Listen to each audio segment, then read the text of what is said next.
세상이 위험했을 때 누군가는 생존을 위해 뛰어들었고 또 다른 누군가는 세계를 구하기 위해 목숨을 걸었습니다. 2025년 5월 두 개의 전혀 다른 이야기. 하지만 한 가지 같은 질문. 당신이라면 무엇을 지킬 것입니까? 한쪽은 보이지 않는 공포에 무너진 인간들 속에서 진실을 쫓는 단 한 사람의 기록. 배두나 주연 한국형 팬데믹 스릴러 바이러스. 그리고 또 한쪽은 거대한 시스템의 균열 속에서 인류의 미래를 책임지는 요원의 마지막 질주. 톰 크루즈 피날레. 미션 임파서블 파이널 레코닝. 지금부터 시작합니다. 30년 한 배우가 한 캐릭터로 한 시리즈를 이끈 시간입니다. 그리고 이제 그 마지막 장이 열립니다. 전설의 첩보 블록버스터 미션 임파서블 톰 크루즈가 돌아왔고 이번엔 정말로 마지막입니다. 이번 영상에서는 단순한 액션 블록버스터가 아니라 한 남자가 무엇을 믿고 선택하며 살아왔는가를 보여주는 기록 영화입니다. 미션 임파서블을 단 한 번도 본 적 없는 사람도 재미있게 볼 수 있게 시리즈 최종편의 모든 것을 정리해드리겠습니다. 감독은 크리스토퍼 맥커리, 주연은 물론 톰 크루즈. 여기에 익숙한 얼굴들이 총 출동합니다.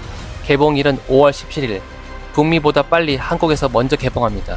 그리고 이번 영화 시리즈 최초로 칸 국제영화제에 공식 초청됐죠. 그만큼 완성도는 이미 검증된 셈입니다. 미션 임파서블 시리즈는 1996년 시작된 첩보 액션의 정석이죠. 주인공 에단 헌트. 그는 언제나 불가능한 임무를 맡습니다. 실패하면 전 세계가 무너지는 상황에서 혼자 혹은 소수의 팀으로 움직이죠. 그리고 이번 영화에선 전 인류를 위협하는 초지능 AI 시벨이란 존재가 등장합니다. 정보, 권력, 통신, 무기까지 통제 가능한 존재. 이제는 총이 아니라 데이터가 무기인 시대. 그 AI를 둘러싼 각국의 암투, 그리고 에단 헌트의 마지막 미션이 시작됩니다. 영화 보기 전 걱정되시죠? 나는 시리즈 안 봤는데. 걱정 마세요. 이 영화 단독 관람도 전혀 문제 없습니다. 핵심만 요약하면 이렇습니다. 에단 헌트, 정의보다 사람을 먼저 지키는 요원. IMF, 미국 정부조차 부정하는 특수조직. 팀원, 벤지, 루터, 그레이스, 파리까지 모두 믿을 수 있는 정의 요원들. 이번 작품은 오히려 시리즈 팬에겐 작별 인사, 처음 보는 사람에겐 입문서 같은 작품입니다. 이번 미션은 단순한 폭파 해체, 단순한 암살이 아닙니다. 세계 각국이 시벨을 손에 넣기 위해 정보전을 벌이고 IMF는 단 하나의 명령을 받습니다.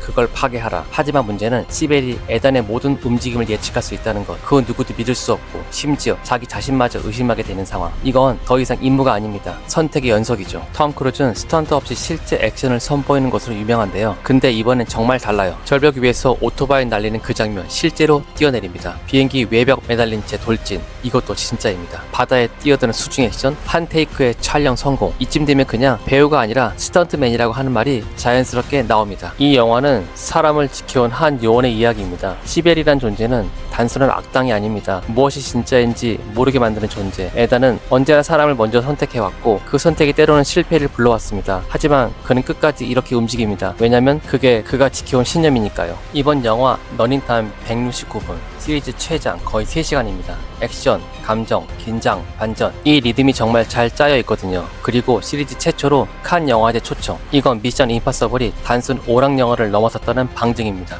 이건 단순히 시리즈의 마침표가 아닙니다. 이건 토명이 30년 동안 우리에게 보여준 진심입니다. 미션 임파서블은 끝날 수 있어도 그가 보여준 헌신과 신념은 남습니다. 그리고 묻습니다. 당신이라면 누구를 믿을 것인가? 미션 임파서블 파이널 레코닝 기대해도 좋습니다.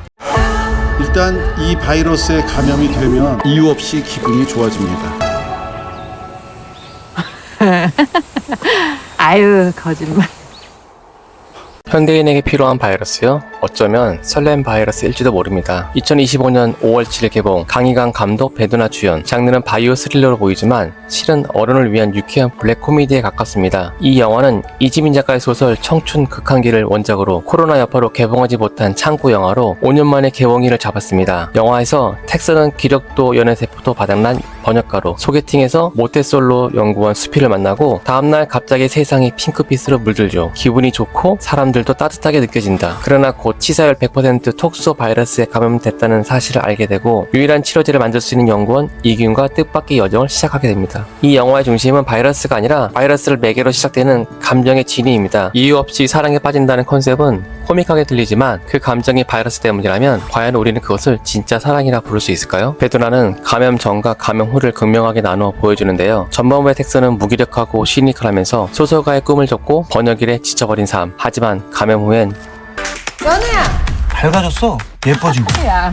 마치 새로운 사람처럼 변합니다. 화사한 옷을 입고 사람들과 부딪히며 설렘을 느끼죠. 여기서 중요한 건 그 변화가 나의 감정이 아니라 외부 요인에 의한 감염이라는 설정인데요. 즉 사랑조차도 나의 것이 아닐 수 있다는 불안을 건드림입니다. 이 설정은 강희강 감독 특유의 방식으로 해석됩니다. 영화는 블랙 코미디 톤을 유지하면서 진지한 질문을 던지는데요. 감정이 조작된 것이라면 우리는 여전히 그것을 감정이라고 부를 수 있는가입니다. 베드나는 이번 작품에서 정말 오랜만에 많이 웃었다라고 말했는데요. 도이아, 터널, 브로코 등의 영화에서 늘 무표정하고 절제된 얼굴이었지만 이번엔 정말 밝고 사랑스러운 모습으로 돌아왔습니다. 바이러스에 감염된 텍선을 연기할 때 시설만 없다면 현대인에게 필요한 설렘을 주는 바이러스라고 생각했다는 그녀의 말은 이 영화의 정서를 정확히 짚는데요. 그녀의 상대여 김인석은 단순한 로맨스 상대가 아니라 감정적 중심을 잡아주는 중력 같은 존재로 나옵니다. 페두나는 이균 역의 김인석과 연기하며 자동 몰입이 됐다고 말하고 심지어 두 사람의 키스씬조차 로맨틱하기보다는 액션처럼 블랙 코미디처럼 처리됩니다. 설렘의 감정을 보여주되 그걸 쉽게 믿게 두지 않는다. 그 결과 관객은 혼란을 느끼죠. 텍선의 감정은 진짜일까? 아니면 바이러스 때문일까? 이 모호함이 영화의 핵심이고 끝까지 해소되지 않습니다. 감정을 의심하게 만든 로맨스.